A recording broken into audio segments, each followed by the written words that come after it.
Faites-les parler, c'est l'utilisation de personnes médiatiques. Ça peut être des ministres, des présidents, des personnes des médias, avec l'incorporation d'une bulle vide pour que les gens puissent écrire à l'intérieur et les faire parler, et s'approprier leurs phrases.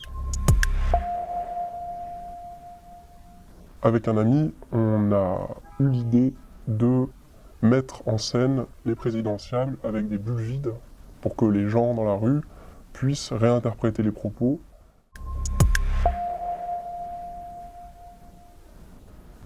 Moi, je regarde beaucoup les actualités, ça me touche. Il y a des choses qui m'énervent, qui me font rire. Et donc c'est vraiment l'idée comme l'idée du carnaval où les riches déguisés en pauvres et les pauvres en riches, c'était d'inverser un peu les rôles et de faire parler des gens qui parlent pour nous. Donc ça peut être des éditorialistes, des politiques, des médias, beaucoup de gens en fait finalement qui s'occupent de la vie en société, qui la décortiquent, qui l'analysent, qui en font partie.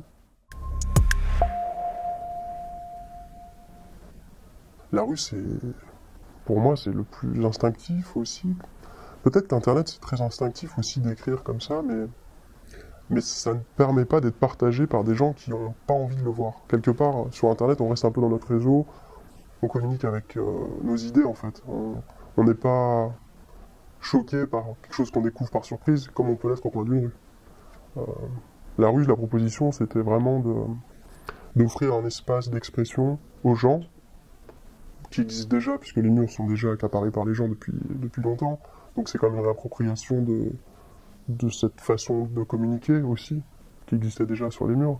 Mais c'est de choquer aussi un peu le voyeur, le visiteur, le citoyen qui passe et qui se dit « Ah tiens, c'est marrant de voir mon candidat dire ça, même si c'est un candidat que j'apprécie. » L'idée, c'est aussi de faire réagir les gens qui regardent. C'est sûr que moi j'aime bien la provocation, j'aime bien choquer quand même, donc ce qui m'intéresse c'est de faire réagir.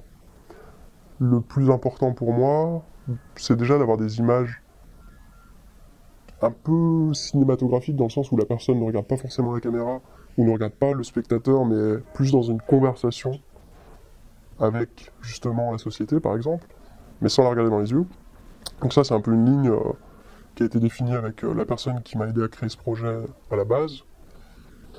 Et moi, ce qui m'intéresse après, c'est quand je reviens sur les lieux, d'avoir des phrases intéressantes. Et là, c'est la personne qui écrit qui a tout pouvoir de parler de ce dont elle a envie. Donc, elle peut réutiliser l'actualité, ou elle peut marquer une phrase poétique, ou faire un dessin, et complètement déformer le propos. Et c'est là où le projet, pour moi, est le plus intéressant. C'est lorsqu'on s'écarte finalement aussi de la logique voulue, de voir telle icône dire telle chose.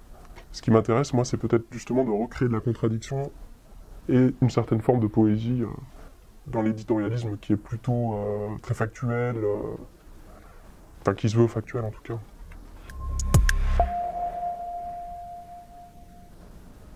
Alors, c'était la question que je me posais dans les premiers temps.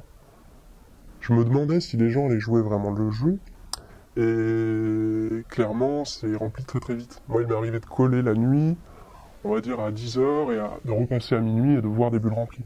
Alors, est-ce que les bulles se remplissent mieux la nuit que le jour? Je ne sais pas.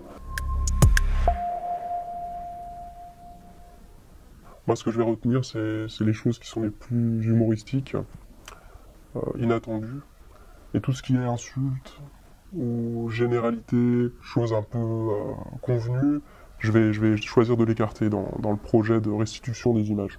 Puisque le projet se déroule en 2 étapes, coller, laisser les gens écrire et faire parler les bulles, et ensuite de récupérer ces images par la photo et de publier ou de conserver en tous les cas.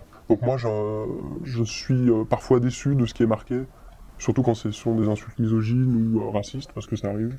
Mais il y a des perles. Il y a des perles, il y a beaucoup d'humour, il y a des punchlines originales. Ce qui est très intéressant, c'est voir qu'en fait, parfois, une personne va interagir sur 3-4 bulles et elle a vraiment son univers. Et tout ce qui a été collé à cet endroit sera empreint de la personnalité de la personne qui a rempli les choses. On a vu un collage qui avait été tout rempli avec des propos sur les extraterrestres, les aliens, il a la solution, il y a un problème.